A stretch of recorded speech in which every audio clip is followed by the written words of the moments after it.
Hey, we're Aly and AJ. And you're listening to WRSU FM, New Brunswick.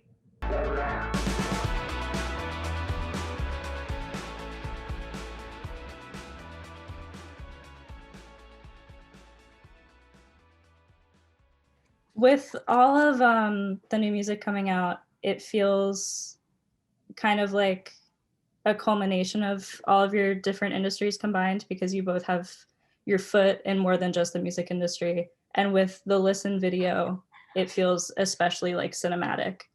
And I was wondering if you feel as if kind of like the catharsis from acting or from styling, like how you feel that affects your music or your creative process.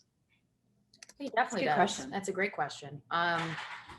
Yeah, we are kind of lovers of so many different art forms. AJ and I always feel like we're incorporating something else from the outside world into our music.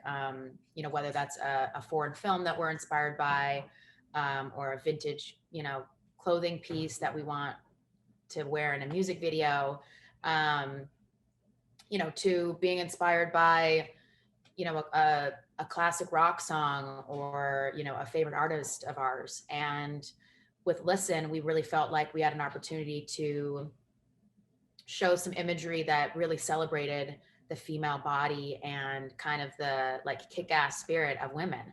And I just love the juxtaposition between the images that are shown with AJ and I playing in front of her actual garage, and the images that are shown with the two female dancers mixed in with, the really beautiful imagery of flowers and 1950s housewives. I just think that it's a culmination of a lot of different medias kind of meeting in the middle, and I think that's really beautiful. This music video, to me, really encapsulates what the song is about, and that it's about celebrating women and celebrating that there's always a way for us to get out of a relationship or a situation, and it's just finding that strength and power within us to do so. Sorry, I said it. No, that was beautiful. AJ's like, yes. Yes. I'm like, I co-sign all this. That song actually reminded me a lot about Church off of the Sanctuary EP. I think just in terms of kind of like flipping femininity on its head and being like, this is who I am and what I'm about, and my journey is the journey that I can control. Totally. Yeah, and that being super direct and centered in what you believe in is feminine, and that showing that strength and being willing to wear that on your sleeve is like a badge of honor, as opposed to like, oh, I have to continue to be kind of the meek 1950s housewife. We don't have to do that anymore. And with like the 10-year gap, right, between Insomniatic and the 10 Years EP, and especially with the TikTok blow up of Potential Breakup Song, which is kind of wild. So I guess congratulations are in order. Thanks. Do you ever feel like you have something to prove with new fans or even old fans who have followed you to now? I mean, a little bit. I think as artists, we always have something to prove, because you always want to do better work than you did last, right? So you're trying to prove something to someone. And sometimes you're trying to even prove to yourself that you can do it, or that you can be what you felt like was your best last time. But I think that we've kind of come to a place where we know that not everyone is going to necessarily enjoy our music. We know that there are people out there that have a preconceived notion about who we are as people, about our music in a live setting. And that's okay. I think that a great lesson to learn as early on as you possibly can is that you're not going to please everyone. But I think that making music that makes us feel inspired and excited to play it live is always the place that we should be coming from. And so if we're ready to get out on stage and perform it for our fans, then that means that we're actually making the music that we're meant to be making. Yeah. And I think that we've kind of doubled down on that over the last few years more than ever. I think we were always proud of the music that we made, especially when we were young. That music was very true to us in that moment. But also that music, ages differently. And You know, I don't want to play our entire catalog, our entire old catalog in concert in the way that I want to play our new catalog.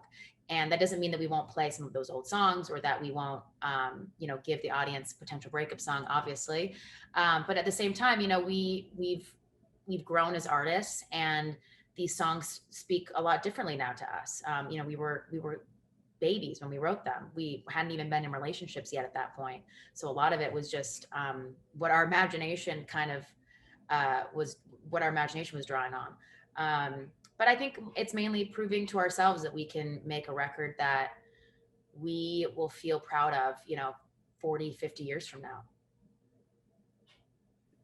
You mentioned in an interview with Build how like songs over time have kind of formed new meanings for you and also for the fans. So I guess on the flip side of that, is there anything that you wrote when you were younger that you just kind of can't like hear anymore, or that you wish that you had done differently? Oh, interesting. I can say the opposite of that, which is songs that have brought on a new meaning for AJ and I think for our fans that are able to hear, you know, the songs live. And I would specifically say that about No One and Rush, being two songs that I don't even think we were aware of how powerful those songs would end up being for people, and how necessary they were for their growth as, you know, young adults. You know, a lot of kids have come up to AJ and I that are obviously now fully adults our age, and said, you know, that these songs like helped me get through a really dark time, or I was a closeted kid in middle America and this song really spoke to me. And I think that's so wonderful. Yeah, those songs have taken on new meaning and power to us now that we've heard our fans kind of come out about their stories. Listening to it them makes for the me first like time. appreciate. Yeah, it makes me appreciate it and reevaluate it in like a new light, in a way that I probably wouldn't normally have if I didn't have these kind of cool stories attached to them. So it's kind of the opposite of your question. Of what you asked. But yeah, no, but kind of the same thing in a way. Yeah. It's taken on a new meaning, but in a Totally. positive way. And during the Campus Campfire, you mentioned how making music is different for you now because your music knowledge is just way better than it was, and just like your general knowledge about everything. So what was like the process like for you growing into this like new era of making music that you felt represented like mature adult versions of you?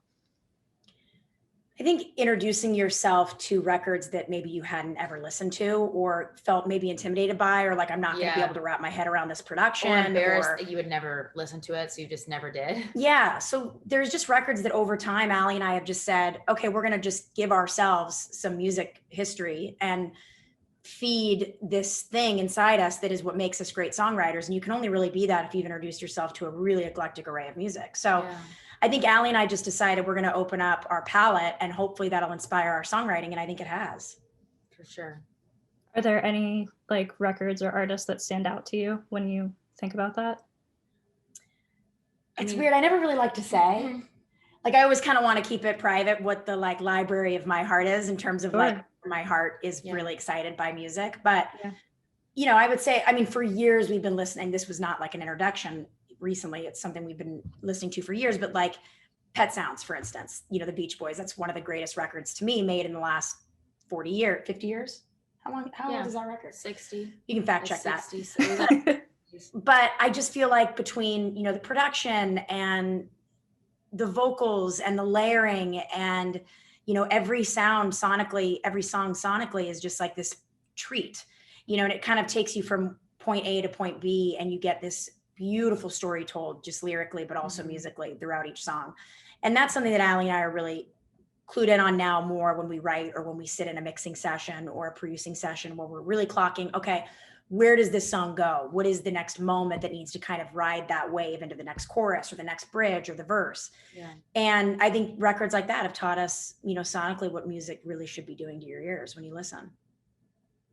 So how do you decide, I guess this is like different for every artist and maybe also a thing that you'd want to keep to yourself, but is there like a process that you follow when you decide the order of an album or what goes on to each album? I mean, that's hard. It's really we hard. just did it. We just did it, and it was not fun. It's tricky. We weren't looking forward to it. I think we put it off for quite a bit because we knew that it would not be easy. Although AJ, you know, with the help of our producer AJ and our producer were the ones that were mainly behind it. And then I came home and they were like, I think we got it. And I was like, wait, what?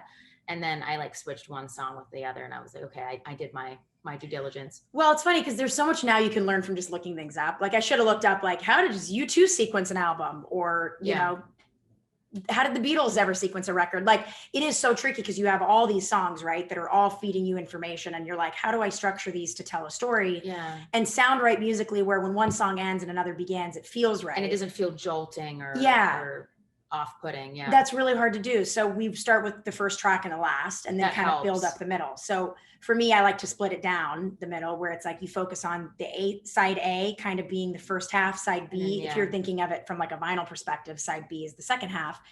And it felt like, all right, these 6 songs and these 6 songs really feel like a cohesive bunch with like a middle that really grounds the two. And that's all you can do.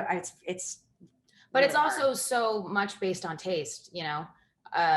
Every opinion's gonna be. Everyone has an opinion that, you know, is obviously involved on the record when it comes to our producer and our, you know, our mixer, mastering, me and AJ. But we try not to get too many cooks involved on like details like that. And so we kept it really between us and our producer. And I really trust him and his taste. So yeah, it's very much like AJ was saying, it's not an easy process, but it's one that's obviously very necessary. And, you know, you're looking at a collection of songs like a book, and it would be strange to put, you know, the wrong chapter in the wrong place. So you're trying to be careful and like, okay, I am telling a story here, but these stories are also kind of singular. They're not all fully connected, but there is like a through line. So how do you do that? You know, and sometimes interludes help with that, and just spacing songs out properly. Sometimes you want a song to come in faster, and then sometimes you want more of a pause between songs. So it's a collaborative effort for sure. Also at the campus campfire, you guys talked about some unused song titles from when you were younger. I guess including maybe the ones that you said, but do you have any favorites that maybe you wish you had used? I think on the campfire chat, we were like referring to like the first ever demo we had made, which was like a collection of 4 pop songs, and the titles were ridiculous. Wow. So beyond that, which I'd never reuse any of those, I'm trying to think like maybe the 78 Violet stuff that never came out, or I mean, there's like a song that we put out through our fan club called the Sanctuary Club, where, you know, people were able to listen to a record that we never really fully released to the public, but we printed, you know, vinyl so that they could enjoy it just in the privacy of their own home, but it's not on streaming platforms or anything. And that was when we were in kind of a moment of self-discovery, not really sure what kind of music we were making at that point in time. We weren't making it under Aly AJ, it was under 78 Violet. And in a way, a lot of those titles are titles we would never really want to expose now, but we were willing to like put them out so that the fans that have been super dedicated like to our work would be able to could listen. But some of those are kind of cool. Some of those songs are cool titles, or at least like I appreciate the song, like 8 Hours and 53rd Floor. I still have like an affection for those songs. I would maybe produce them differently now, but the core of what those songs are, I still appreciate. Yeah, me too. You described this new album as like a West Coast record.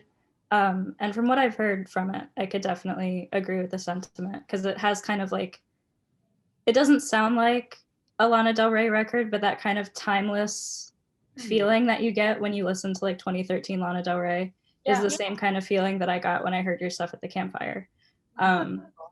So what was it about writing this new record that felt like special or different for you?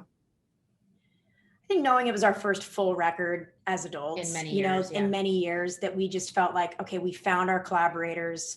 You know, we have someone that we really trust as a co-writer, someone we really trust as a producer, and we're all working towards the same goal, and it feels authentic and cohesive and organic, and nothing feels forced. All the choices Aly and I made weren't for choices that maybe we would have made prior, like whether it was a song that was pop? You know, is it pop enough for radio, or is it going to be good enough for streaming? Yeah, is it mainstream? None of that was a thought. It was just like, cross our minds. These are the strongest songs, put them out. Let's, you know, record them. Let's mix them. Let's sequence them. And the record has just felt really honest. And I think Aly and I have just wanted to make something that we can, again, listen to in 20, 30 years and be really proud of. I really, truly think we've made that. And I think that making a record with live musicians during a pandemic obviously complicated the process, but it didn't stop us from being able to do that safely and being able to make the dream record that we've always really wanted to make with incredible musicians in, you know, one live room.